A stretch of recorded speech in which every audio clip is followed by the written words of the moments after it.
The first universe was quite small, and as it merged with the second it expanded tenfold. The same is true with the following universes until we reach the seventh, which is very large, having encompassed all 6 universes before it. Universes 1, 2, and 3 were first-dimensional and were not capable of thought. Universes 4, 5, and 6 were second-dimensional, but also did not accomplish much and are non-existent. There is no activity of this kind in those dimensions. Therefore, the first 6 universes were not capable of thought, they just existed. But the 7th universe is where it all came together in what we call the Big Bang. The universes are separated by membranes, a thin layer of cosmic dust, you might say, to try to explain it in terms you'll understand. But even though they are thin layers, they are very strong and need powerful vibrations to unlock them, so one universe can meld into the next one. These vibrations occur on a membrane or brain that physicists now feel separate one fabric universe from another. I'd like to compare the human brain to the large brain. The moment conception takes place, there is a mind, the same as there was a creator's mind the moment the Big Bang took place in the large universe. This original mind of the human that I'm talking of is the mind of the animal form that has developed over eons of time, referred to at times as the animal-based brain. The human brain is not only divided into the right side and the left side, it is actually divided into 4 parts. There's a lower left side, a lower right, an upper left, and an upper right. Each of these divisions has 3 levels, with each level having 12 stages. The lower left section of the brain deals with the physical body functions, the lower right section with the emotional body, the upper left section with the mental body, and the upper right section with the spiritual body. There are membranes of ethereal matter, a higher, finer vibratory rate, separating each of the 4 sections of the brain, and smaller membranes separating the 3 levels in each section. Musical vibrations are what will cause the breaking of the ethereal divider between the levels of the brain. As with humans needing the raising of the vibration, such as music, to cause the membranes to disintegrate, so also is the raising of the vibration necessary in the large universe to break the membranes between the universes. During the Big Bang, the explosions were so violent that it increased all vibrations, and this new universe came alive with magnificent thinking and doing. By this we mean that the Creator's mind was born during this explosion, and all the universes before the 7th also came alive and gave forth their stored memories of what took place in them during the dark times. When the explosion happened, the Creator could build new universes based on what he learned from the dark universes. This relates exactly to how a human is in third-dimensional thought until he has an explosion of some kind in his life that triggers his moving on into fourth-dimensional thought. This could be caused by such a thing as the death of a child, a divorce, or even, on occasion, someone will hit their head and suddenly have unusually strong mental powers or psychic abilities. The reason for this is that the blow to the head causes the breakage of the membrane between the first and second sections of the brain. Usually when one has an accident that causes a splitting of the membrane, it gives instant access into the psychic arena of the brain, the astral plane. At the same time, it releases all his previous lives, which have been waiting in time and space for this occasion. This makes all he learned in third-dimensional thought able to be accessed by him and others through communication by tapping into their inner being, to build an even more positive life. This is his rebirth into continuity, which is the real meaning of being born again. What is so with the Creator in his brain is exactly so with the human in his brain. The excitement of the explosion, the sheer awe and wonder of this mind, this first thinking being with the body of energy for a form, was what caused the creation of everything, and the tiny little central core that caused it all is still there. This is very difficult for us on the earth plane to grasp. An analogy here might be to compare the tiny atom that is still at the center of all creation to the grain of sand that's still at the center of the pearl as the pearl formed around it.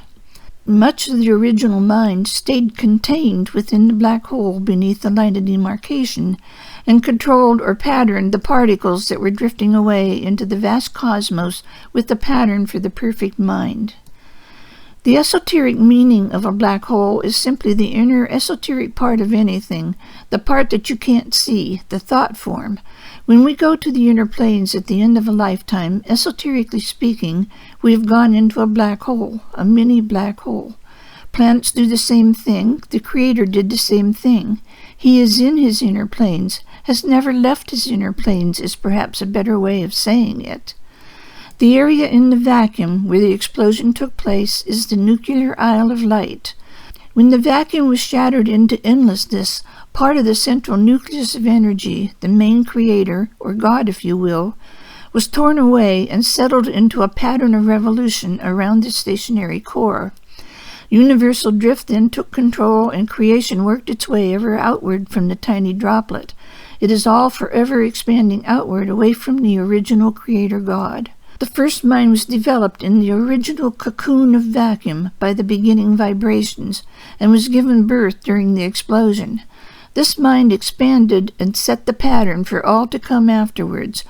All that has taken place since then originated in this mind. At the time of the nuclear explosion, this mind was shattered into individual particles. These particles were once the complete mind of the Creator that was present in the black hole. You and I and everyone were part of one of these particles. Due to the principle of like attracts like, the particles grouped together as far as vibration went and began to form into galaxies, stars, planets, and suns. As an overview, the drawing of the Master Universe shows the path of progress for the human mind, as all creation is a repeated pattern. The 4 outer space levels represent our physical, emotional, mental, and spiritual bodies, starting with the 4th outer space level as our physical body and working our way into the center, our God within. At the same time, it shows the design of the large universe with the tiny hydrogen atom at the very center. The same as your thoughts can travel anywhere, the thoughts of this first mind are constantly revolving, not only around the core, but are being solidified into the forming of the matter bodies, the planets and stars. Remember, all were once the same body of nothingness that produced the original droplet of condensed atmosphere that started the whole pattern of everlasting life. When we reach the center and graduate from the central core, we reside in the outer space levels and are the teachers in the primary schools, which we would consider our inner planes when applying this to our inner journey. Only we are working on a level of pre-thought forms. You might say the outer space levels are the incubator stages for the oversouls. The primary schools, the 4 outer space levels, exist for the sake of instigating thought forms in the matter universe. Here we gather together the blend of virtues and graces and make a pool of energy that the Oversoul can use as his body when he begins his journey. This is very complicated and only serves to confuse unless it can be simplified. Let's take an example of a granary where all the different grains with their individual qualities are gathered. One farmer, the Oversoul, comes to the granary and takes so many sacks of each different grain, atoms, to his own farm, his universe, to have it stored there to be used as he needs and sees fit. The outer space levels are the original fields of grain. The super-universe is the granary, and God is the master controller of the granary. The Oversoul is the farmer, and we are one of the pieces of grain. This is as simple as needs be to explain this part. The super-universe, the intermediate school, is where the grain is stored until it is needed. These are the evolutionary worlds. The outer space worlds are not evolutionary, they are manifest eternally. The super-universes, the evolutionary worlds, or the intermediate schools, are where the qualities of different grains are tested and crossed and mixed and worked on until as perfect as they can become in this intermediate school. They then continue to work their way to the central core and then back out into the outer space as a teacher in the original field of grain, trying at all times to produce better crops of basic grain, better stock, atomic matter, to be sent to the super-universes for intermediate schooling. As the spiritual center, the central core of our being, is attained, we then return to the outer space circle to teach and aid those on the upward spiral. Now, none of this is acquired in a single lifetime, of course, for anyone, but as everything is a repeated pattern for all else, each lifetime should pattern itself after this process as far as spiritual growth is concerned. In other words, like a mini course in the University of Life, our universe. After the first trip through the central core, most likely we will start again in not only the same universe, but also the same galaxy. This will continue forever. We will eventually return to our original solar system and start all over again. We do not cross over into other super universes ever. Never having left his inner planes and gone out into the universe that was expanding away from him because of the explosion, he has no way of learning or growing or expressing except through what went off of him at the time of the explosion. There are little fine filaments connected to everything, even us, that exploded off of that mini black hole, the Creator God, the central core of powerful churning energy. These tiny filaments of thread, the Creator's thoughts, go to every part of the Creator God's universe, umbilical cords, if you will, still connected to the planets.